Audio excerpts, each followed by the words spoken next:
भारतीय ज्योतिष विज्ञान परिषद जो 1984 में स्थापित एक प्रतिष्ठित संस्था है और जिसके भारत भर में 60 चैप्टर हैं। माननीय राष्ट्रीय उपाध्यक्ष श्री अनिल कौशल के मार्गदर्शन में भव्य ज्योतिष संगोष्ठी एवं वार्षिक आम बैठक का आयोजन किया गया। ज्योतिष, जिसे अक्सर अंधविश्वास समझ लिया जाता है, वास्तव में एक गहन विज्ञान है जो खगोलीय पिंडों के मानव जीवन पर प्रभाव का अध्ययन सटीक खगोलीय गणनाओं के माध्यम से करता है। यह केवल एक विश्वास प्रणाली या अस्पष्ट परंपरा नहीं है, बल्कि एक सुव्यवस्थित अध्ययन का क्षेत्र है। मेरा नाम है नवनीत कौशिक। मैं कार्यकारी अध्यक्ष हूँ इस संस्था का। हमारे जो ऑनरेरी नेशनल प्रेसिडेंट है श्रीमान के.बी. शुक्ला जी, वो कुछ स्वास्थ्य नरम होने के कारण आ नहीं सके, तो उनकी अनुपस्थिति में मैं इसका संचालन कर रहा था।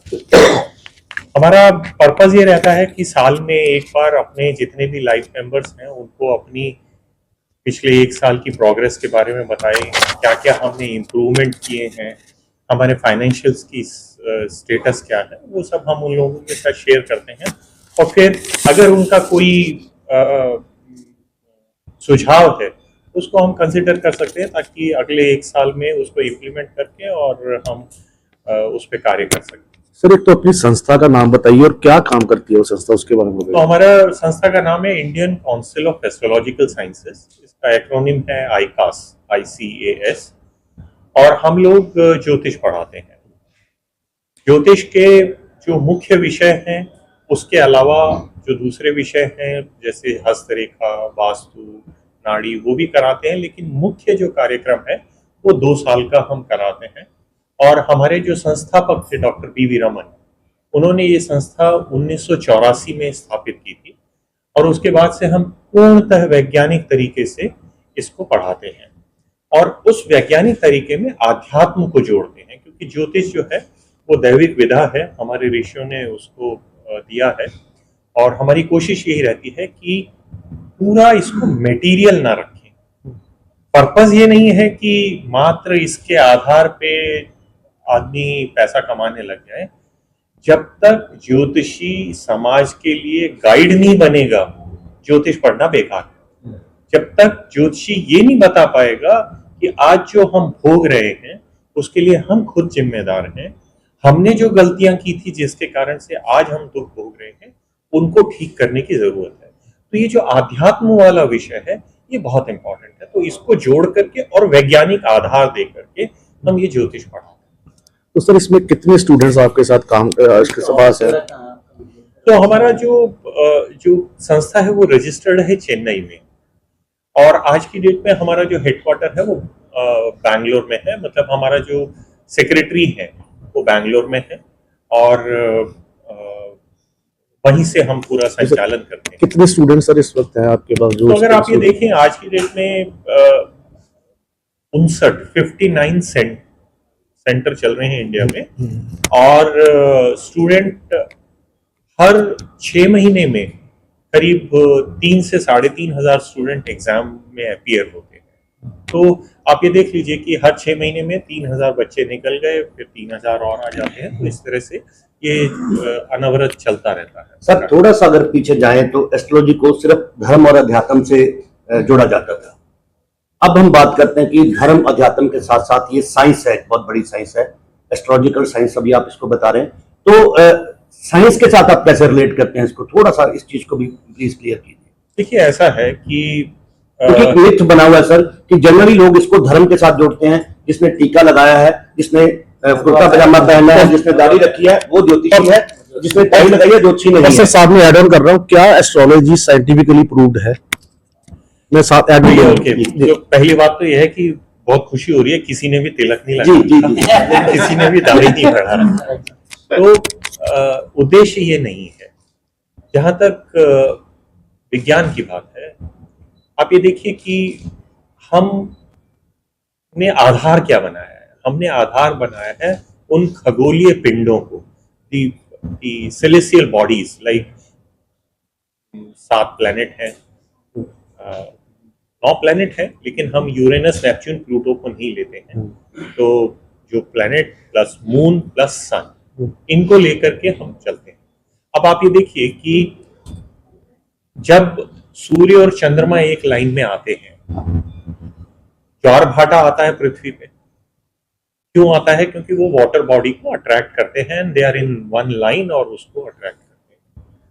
अब हमारी बॉडी जिसमें 80% से ज्यादा पानी है, और जब ऐसी ही परिस्थिति आती है तो हमारे अंदर भी बदलाव आते हैं। और इसीलिए आप देखेंगे कि बहुत सारे लोग हैं जिनका बिहेवियर, आचरण अमावस्या और पूर्णिमा पे बिल्कुल बदल जाता है। जो जरा भी जिनका चंद्रमा हमारी भाषा में कहीं वीक है या कुछ है, तो इन 2 दिनों में उनके स्वभाव में आमूल परिवर्तन दिखाई देगा और वो बिल्कुल ऐसा लगेगा कि जैसे पता नहीं क्या हो गया अचानक। उसके अलावा और जब हम कोरिलेट करते हैं, इनफैक्ट होता क्या है कि जो ज्योतिषीय सूत्र हैं वो बहुत क्लियर हैं और उन सूत्रों के हिसाब से हम लोग गणना करते हैं। समस्या कब आती है? समस्या तब आती है जब ज्योतिषी ये सोचता है कि मैं इसको इम्प्रेस करने के लिए कुछ बात बोलूं और ज्योतिष को वो पीछे रख देता है और ज्योतिषी बोलने लगता है, तब समस्या आती है। अदरवाइज हमारे नियम बहुत क्लियर हैं। लेकिन ये जो अभी आपने बात कही थी वो इम्पोर्टेंट है कि नियम, ये जो विधा है, दैविक विधा है, ये बिना आध्यात्म के नहीं चल सकता। क्योंकि जो विज्ञान है, विज्ञान तो ये बोलता है कि 1 + 1 तो 2 ही होगा, राइट? लेकिन हम अगर उसको देखें, 1 + 1 के कई रूप हो सकते हैं। 1 + 1 हम 11 की भी बात करते हैं और हम 1 + 1 0 की भी बात करते हैं कि जहां पर ये आत्मा और वो परमात्मा मिल करके शून्य हो जाते हैं, हम उसकी बात करते हैं। तो ये जो आध्यात्म और विज्ञान का जो मिलन है वो ज्योतिष में बहुत इम्पोर्टेंट है। सर, शनि और राहु ये 2 ग्रह बड़े तंग करते हैं, जैसा सुना जाता है अक्सर। अक्सर जो डराया जाता है, जिस ज्योतिषी के पास चल जाओ, आपका राहु खराब है, आपका शनि खराब है, तो उसका बताइए सर, थोड़ा सा क्लियर कीजिए कि वाकई शनि और राहु इतना तंग करते हैं, इतना खराब करते हैं लाइफ में।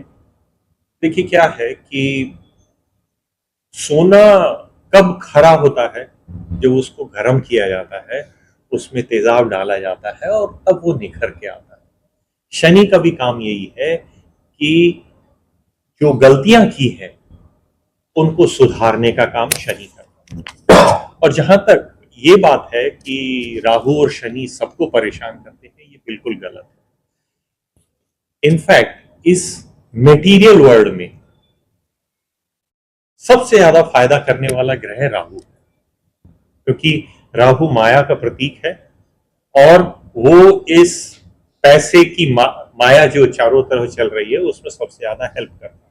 वो बात अलग है कि हम लोग कहते हैं कि उससे गलत हो रहा है। बेसिकली क्या है कि इस तथ्य से तो खैर मैं बिल्कुल ही सहमति नहीं कर सकता कि ये शनि और राहु परेशान करते हैं।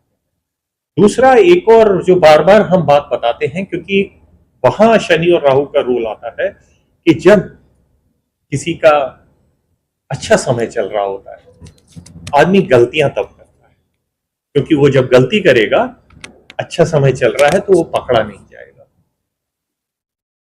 अब ये जो काम कर दिया गलत काम, अब इसकी कभी तो सजा मिलेगी, किसी को तो रिस्पॉन्सिबिलिटी देनी पड़ेगी वो सजा देने की।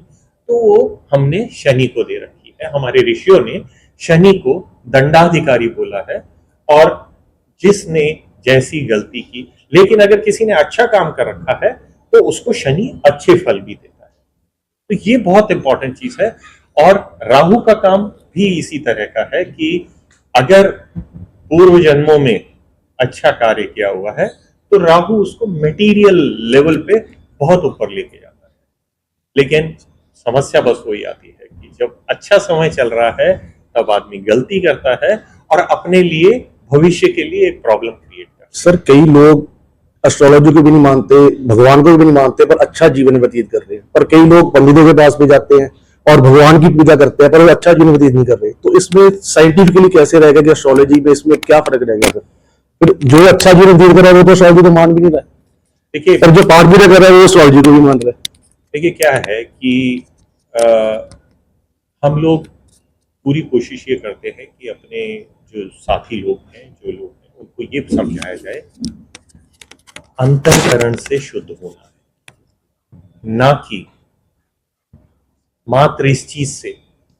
मतलब मैं ये नहीं कह रहा वहां नहीं करना चाहिए, मंदिर जाना, पूजा पाठ करना, वो सब करना, मैं उसको मना नहीं कर रहा हूँ, लेकिन इंपॉर्टेंट रिक्वायरमेंट है अंतःकरण को शुद्ध करना। तो जो अभी आपने बात कही कि ज्योतिष को नहीं मानता लेकिन शुद्ध आचरण के साथ रहना, वो बेस्ट एग्जाम्पल है इस सोसाइटी के लिए, वो अवश्य करना चाहिए। ज्योतिष को मानना आवश्यक नहीं है, मैं कभी नहीं इस बात से सहमत रहूंगा कि ज्योतिष को माना जाए।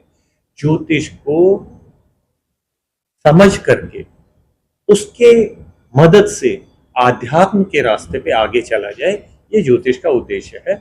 और जो लोग कष्ट में हैं उनको कोई तरीका बताया जाए कि किस तरह से आप कुछ रेमेडी करके उससे बच सकते हैं। तो चाहे हिंदू रीति रिवाजों के अनुसार हो, चाहे सिख धर्म के अनुसार हो, या किसी अन्य तरीके से। क्योंकि अगर मैं गणेश जी, शिव जी, इनके हिसाब से रेमेडी बताऊं किसी सिख को, जैन को, प्रॉब्ली वो उससे अच्छी तरह से कनेक्ट नहीं हो पाएगा। मतलब वहां तो मेरे को जपजी साहब या सुखमनी या उस तरह से ही कुछ बताना पड़ेगा। और दूसरे, लेकिन सो धर्म इसमें कहीं भी आड़े नहीं आता, और कोई पूजा पाठ करना, धूप बत्ती जलाना, वो चीज नहीं आती है। मेन बात है अंतःकरण को शुद्ध करना और अपना जो शास्त्र विहित कार्य है उसको करना। सर, आपने रेमेडी की बात की अभी। जब कोई जाता है तो उसको कहते हैं कि आपका तो पितृ दोष आ रहा है, आपका तो काल सर्प दोष आ रहा है, और आपकी 50,000 की पूजा होगी, 11 ब्राह्मण बैठेंगे, 11 दिन बैठेंगे, वो 1 लाख तक पहुंच जाता है काम। वो मुझे बताइए, कई बार वो आदमी उतना कैपेबल ही नहीं होता वो 1 लाख खर्च पाए, उसे लगता है कि यार मेरा पितृ दोष है या मेरा काल सर्प दोष है, मैं 1 लाख खर्च नहीं पा रहा हूँ, ये ठीक ही नहीं होगा कभी भी। आप शायद हमारे संस्था के लोगों से शायद मिले नहीं है। हम सब, मैं तो आम ज्योतिषी की बात मैं आपको वो बताना चाह रहा हूँ जी। ये इसी जो इवन जो एप्स बनी हुई है, आप वहां भी अगर बात करते हैं किसी के साथ, सबसे पहले वो यही बात करते हैं कि आपका तो पितृ दोष आ रहा है। देखिए, हमारी कोशिश है इन भ्रांतियों को समाप्त करना जी। हम कभी ये नहीं कहते कि आपकी जो समस्या है उसका निवारण, क्या ये चीजें होती हैं? पहले तो सबसे पहले ये मैं वो बताता हूँ। इस समस्या का निवारण किसी दूसरे के पास है, ये हम कभी नहीं बताते। अगर कुछ समस्या है उसका निवारण आपको स्वयं करना है। आप ये नहीं कर सकते कि चूंकि मेरे पास पैसे हैं मैं किसी को लगा दूं काम पे और मैं अपना वही कार्य करता रहूं। हमारी संस्था इस चीज को कभी प्रमोट नहीं करती। जहां तक रेमेडी की बात है, रेमेडी को आप इस तरह से ले सकते हैं कि बारिश आने वाली है और पहले से बोल दिया जाए कि छाता लेके जाओ ताकि आप बचे रहोगे। मेरा जो पिछले 30 साल का अनुभव है ज्योतिष के क्षेत्र का और रेमेडी का, मैंने ये देखा है कि अगर प्रॉपर रेमेडी की जाए बाय द नेटिव हिमसेल्फ, जिस जातक को समस्या है वो ही रेमेडी करे तो समाधान हो सकता है। लेकिन ये जो अभी आपने बात कही और लोग डरा करके आपसे पैसा लेकर के और आपके लिए कार्य करते हैं, उसको हम लोग प्रमोट नहीं करते हैं। और मैं उस पर टिप्पणी भी नहीं करना चाहूंगा क्योंकि सब लोग अपनी अपनी थ्योरीज को लेकर के चल रहे हैं, तो ये उनकी मर्जी है, वो अपना भविष्य तैयार कर रहे हैं। हम लोग कोशिश ये करते हैं कि प्लीज ऐसा बिल्कुल मत करिए कि जिसके कारण से हमारे आने वाले टाइम में हमारे लिए समस्या है।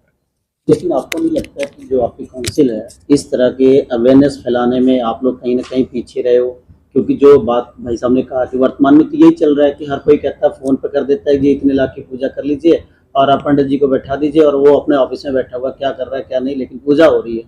ठीक है, तो आपने कहा कि हो ही नहीं सकता जब तक वो स्वयं इंसान उस तरीके से चलता। दूसरा एक सवाल और है सर कि असली ज्योतिषी की पहचान कैसे की जाए? जैसे आपने कहा कि अभी तक लोगों के अंदर, हम लोगों के अंदर भी धारणा यही है कि टीका है, भगवा पहन रखा है, पंडित जी बैठे हैं, ऑफिस में बैठे हैं, तो वो ठीक है। लेकिन अभी आपके अंदर हमें कहीं ज्योतिषी नहीं दिखती। ये अवेयरनेस कैसे आएगी लोगों के अंदर, कैसे आएगी, विश्वास कैसे बढ़ेगा? देखिए, लोग किधर ज्यादा जा रहे हैं? विश्वास तो संपर्क में आने से बनता है।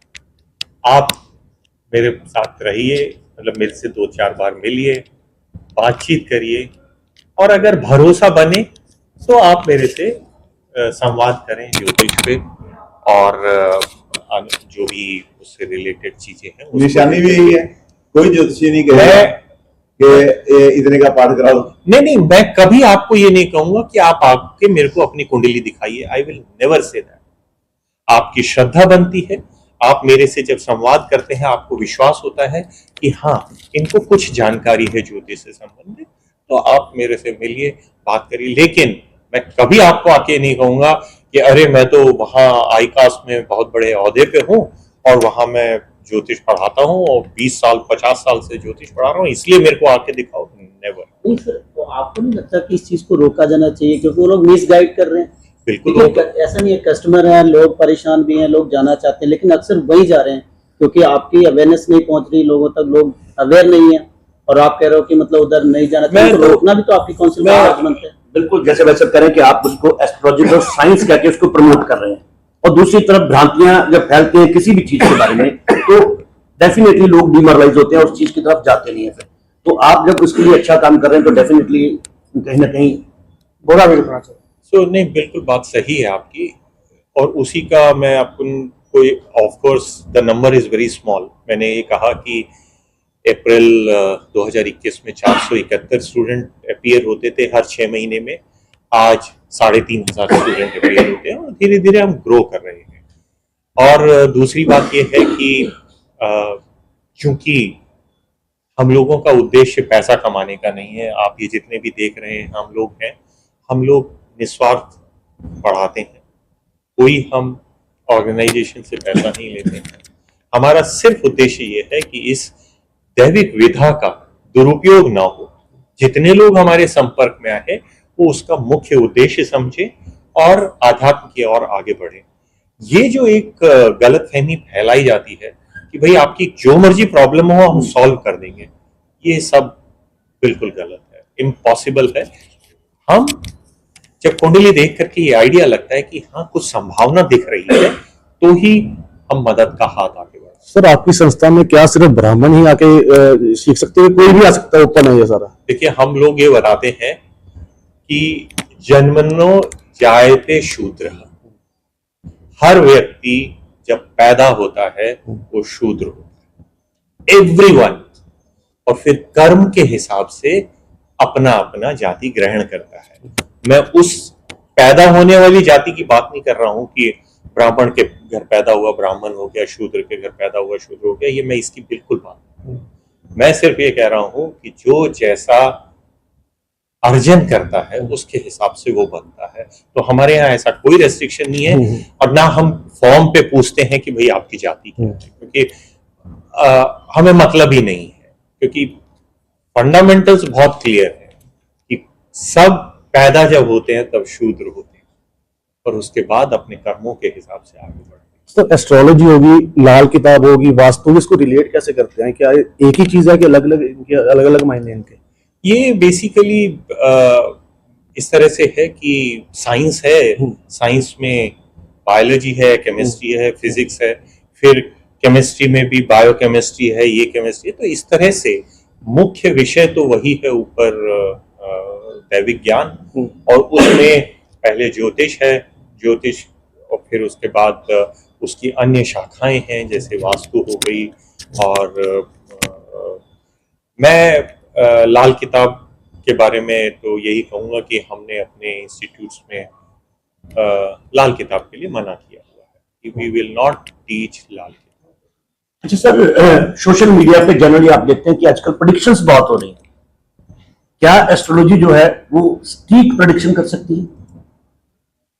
देखिए, अब ये उसी तरह से है कि आप डॉक्टर के पास जाते हैं, डॉक्टर आपको कहता है कि ये 10 टेस्ट करा लो, 10 टेस्ट देख करके वो बोलता है कि अच्छा ये दवाई दे देते हैं, उसका असर नहीं होता है, अगले डॉक्टर के पास जाते हैं, वो देखता है कि ये 10 टेस्ट थे, ये दवाई दी थी, इससे असर नहीं हुआ, let us change the medicine.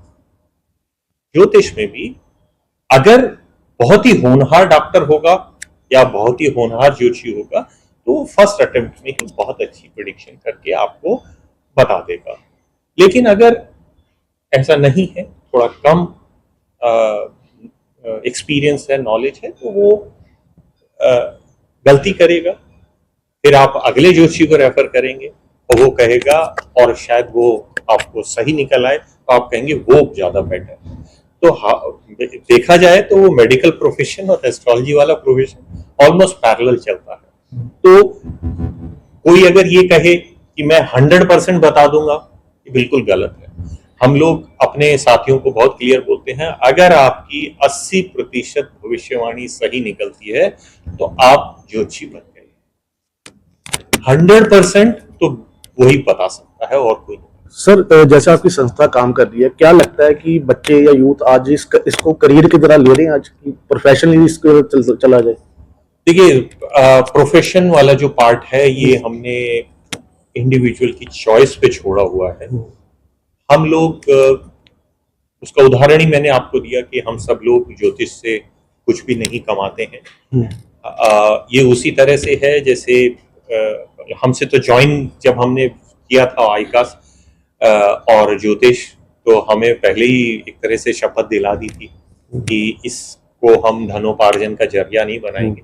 लेकिन कोई रेस्ट्रिक्शन नहीं है, जो बनाना चाहे इसको एज ए करियर वो बना सकता है, उसमें कोई हम लोग रुकावट नहीं।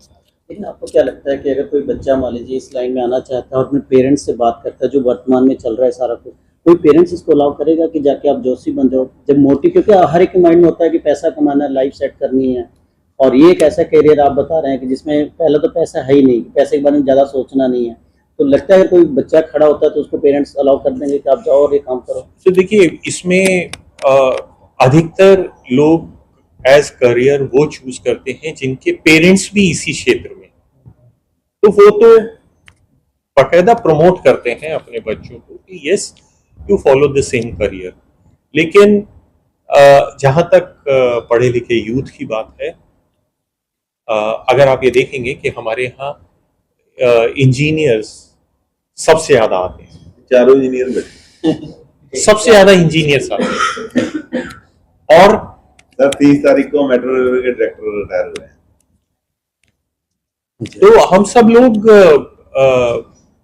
मतलब ठीक ठाक टेक्निकल नॉलेज लेकर के आए हैं, और लेकिन इंडिविजुअल पे है क्या करियर यूज करना है। आप सर चारों इंजीनियर्स हैं, किस चीज में आपको इस तरफ मोड़ा कि आपने ज्योतिष को सीखा और ज्योतिष में आपका इंटरेस्ट बना? ऐसा क्या मोमेंट रहा आपकी लाइफ में?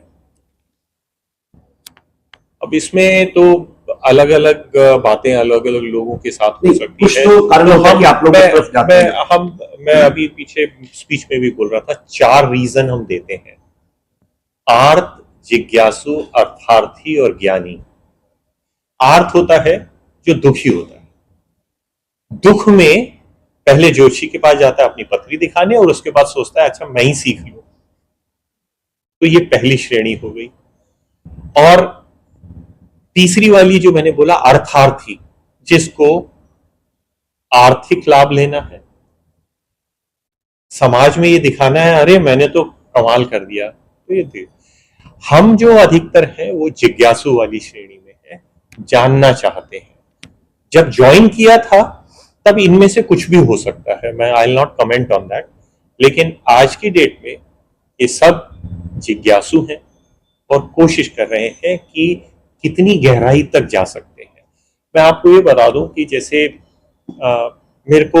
मैंने सन 88 में शुरू किया था ज्योतिष सीखना, और आज भी मतलब ऐसे लगता है कि और सीख लो और गहराई में उतर जाओ, क्योंकि पहले सिर्फ सूत्र सीखते थे, आज हम ये देखते हैं कि हाँ जन्म हुआ, मृत्यु हुई, मृत्यु के बाद क्या होना है, जन्म के बाद क्या होना है, कैसे ग्रह अपना असर दिखा रहे हैं, उसकी ओर ध्यान जाता है, ना कि उन सूत्रों की ओर।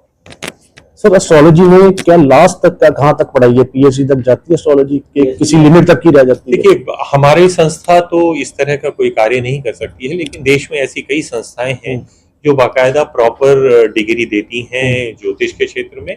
तो चाहे पोस्ट ग्रेजुएशन है, पोस्ट ग्रेजुएशन है एंड डॉक्टरेट है, वो देती है। सर एक और सवाल है कि जो 2 साल का आप कोर्स करवाते हो जो बच्चों को, इसमें उनका एजुकेशन लेवल क्या होता है, कितने मतलब के बाद एडमिशन ले सकते हैं, और ये क्या फ्री ऑफ कॉस्ट है या कोई चार्जेस होते तो हैं? हम मिनिमम 18 साल का होना चाहिए स्टूडेंट, और उसने 10th पास किया होना चाहिए। 10th का पर्पस ये है so that he knows reading and writing as a minimum. हमारी अंदर से इच्छा तो है कि संस्कृत जानता हो, लेकिन बहुत कम लोग हैं जो उसमें, क्योंकि बिना संस्कृत के ज्योतिष अधूरी है। और अगली बात आपने क्या पूछी थी? चार्जेस वगैरह भी चार्जेस। सो जो ये जितनी भी संस्थाएं हैं हमारी, वो सिर्फ इतना कोशिश करती हैं कि जो उनका खर्चा हो रहा है, जैसे कि कोई स्कूल किराए पे लिया, वहां पर क्लासेस चल रही हैं, वहां पर जो उतना ही हम खर्चा उनसे लेते हैं। We are not making money and the purpose is not to earn, it is to teach. ना पढ़ाने वाला पैसा लेता है, ना पढ़ाने वो that I have been repeating every time कि हम पढ़ाने वाले जितने भी लोग हैं, हम लोग इससे पैसा नहीं कमाते हैं, ना पढ़ा करके और ना कुंडली देख कर। सर एक आखिरी सवाल है, उन लोगों के लिए क्या मैसेज होगा आप चारों की तरफ से, कि जो लोग अक्सर जाके बात वहीं आ रही है बार बार कि गलत जगह मिसगाइड हो जाते हैं और अपना भविष्य दिखाते फिरते हैं, उनके लिए क्या संदेश है? देखिए, ये तो प्रारब्ध का खेल है, भाग्य के हिसाब से है, जिसको जहाँ फंसना है। क्योंकि ये तो बहुत क्लियर है कि पिछले जन्म में अगर किसी को धोखा दिया होगा तो इस जन्म में भी धोखा खाएंगे। पिछले जन्मों में अगर कोई गलती की होगी, हाँ, अगर आपको कोई सही गाइड मिल जाए, मेंटर मिल जाए, तो शायद आप उससे बच सकते हैं। तो ये कोशिश तो यही रहती है कि ठीक से मार्गदर्शन किया जा सके। अब मैं ये नहीं बोल रहा हूँ कि वी आर परफेक्ट, हम भी अपने गुरु के सानिध्य में रह करके रोज नई बातें सीखते हैं और कोशिश करते हैं, तो वही चलता है।